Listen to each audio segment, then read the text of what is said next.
Thank you. Thank you to the organizers. Thank you, Case. You've put me in a tough time slot, but I'm up to the challenge. Try to keep everyone awake before the break. So,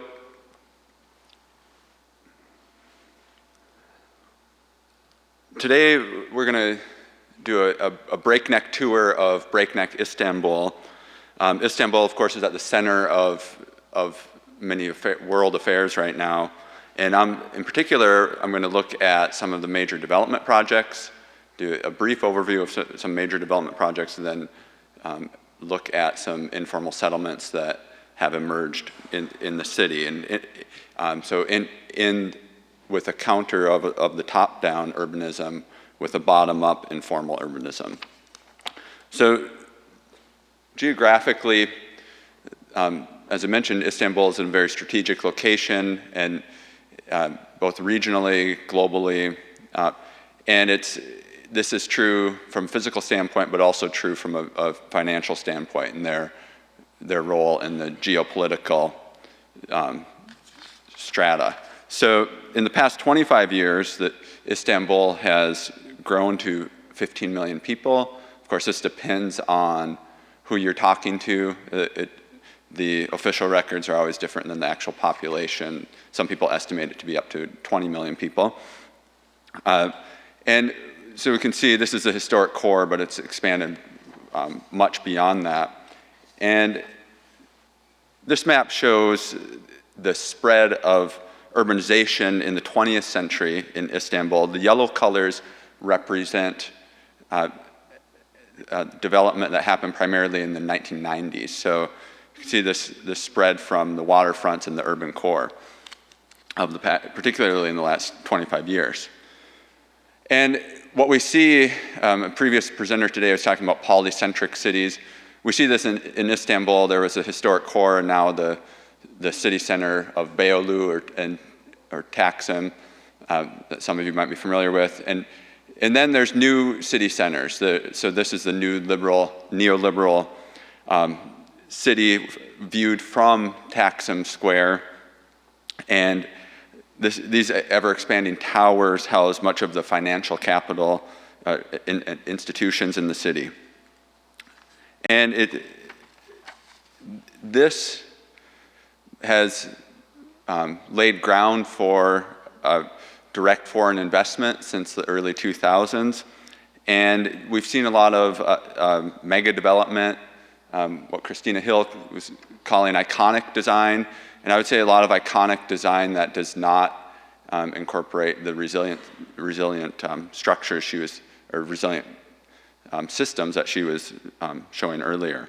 So this is Cartel Urban Transformation Project by Zaha Hadid, and it's a mix it's built into a neighborhood that's a mix of informal and formal settlements.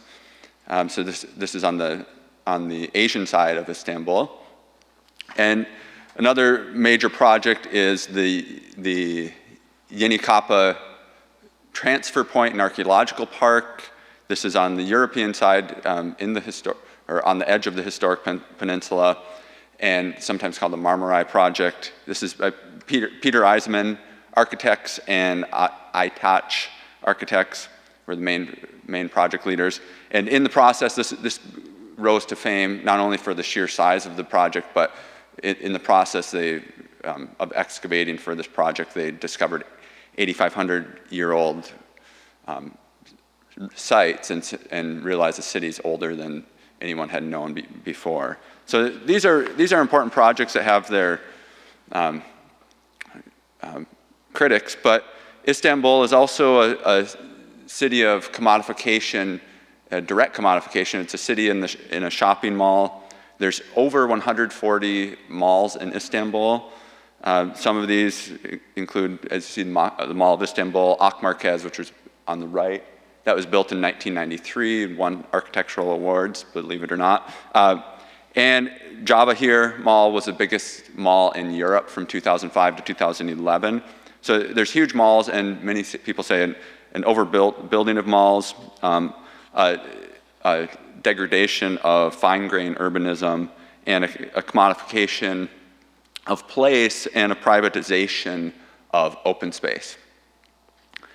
So, and this eradication of public space really came to the forefront in the Gezi Park mall proposal. So this was proposed, and you surely remember in 2013, people protested this proposal. What was proposed was a reconstruction of the Taksim military barracks, which was an old Ottoman structure that was torn down in 1940. This is one example of the AKP, the current leading political party in Turkey, and their push for neo-Ottoman architecture.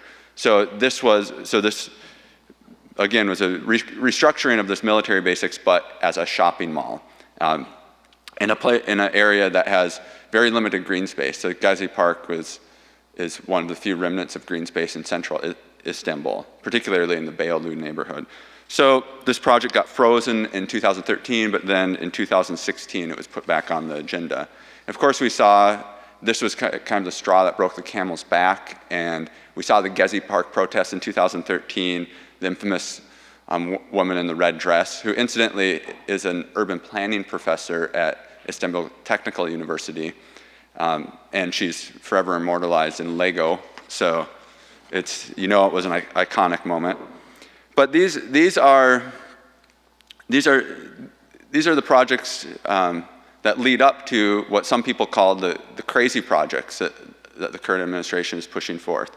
One of these is a third airport, which when opened, it's projected to be opened in 2023. It's on the edge of the city where this man is pointing. This will be the largest airport in the world. It's projected to be the largest in the world.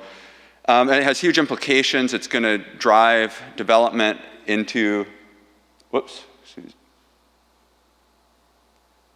into the hinterland of Istanbul. It's going to affect watershed health. A lot of the city's water comes from this area, where the man is pointing, and underneath his hand. So it's estimated that 2.5 million trees will be cut down, 1.5 million will be moved. Of course, I doubt the efficacy of moving 1.8 million trees, but there's huge implications for urban sprawl too. And then another project is the Yavuz Sultan Selim Bridge. This is the third Bosphorus bridge across the Bosphorus Strait, and the Bosphorus connects the Black Sea and the Sea of Marmara. This is very controversial for its location. It also has some controversy because of the name. It's named after a Ottoman sultan who had the nickname of the Grim, and so this is another example of neo-Ottoman forms coming to life. And this has huge ramifications for the green space in northern Istanbul. So although the government says that it'll have little effect, it actually, people don't believe that. And some experts say that's not true. This is a photo I took in last summer, 2015. This is a Getty image from this last week. So this last Sunday or Monday, the last plank was laid down on this bridge. So it's going to be opening relatively soon. So we also see, not to be outdone, the canal Istanbul is a proposed canal to connect the Black Sea and the Sea of Marmara. This will divert a lot of industrial traffic from the Black Sea. The Bosphorus has a huge amount of traffic. It's ship traffic this is Russia's export to the Mediterranean. So this project will, if finalized and built, will have even greater ecological implications, and it'll also have implications for urban sprawl. This is a bit of an abstraction that another scholar drew, but it is the approximate location, and it turns the peninsula, the large peninsula, into an island in effect. And one last project in this breakneck growth is the Chameli Jami, which is going to be Istanbul's largest mosque. This is built largely funded by the AKP, the Justice and Development Party, and it's very controversial. It's very on one of the city's most visible hills. It took down much of the forest inside the city on the Asian side, but on a less grand scale in terms of architecture and is the ubiquitous Toki state development projects in Istanbul. And so this is the Housing Development Administration of Turkey. And this Toki was founded a little over 30 years ago and has really gained a lot of traction since the early 2000s. And they work to provide housing, but they end up displacing a lot of residents as well and work through eviction. So there's a quote from the sociologist Tuna Kuyucu, who says, quote, "Despite rapid economic and urban restructuring during the 1980s and 1990s, a fully neoliberal system could not be instituted in Turkey until 2001 due to the continuation of populist mechanisms in land housing markets.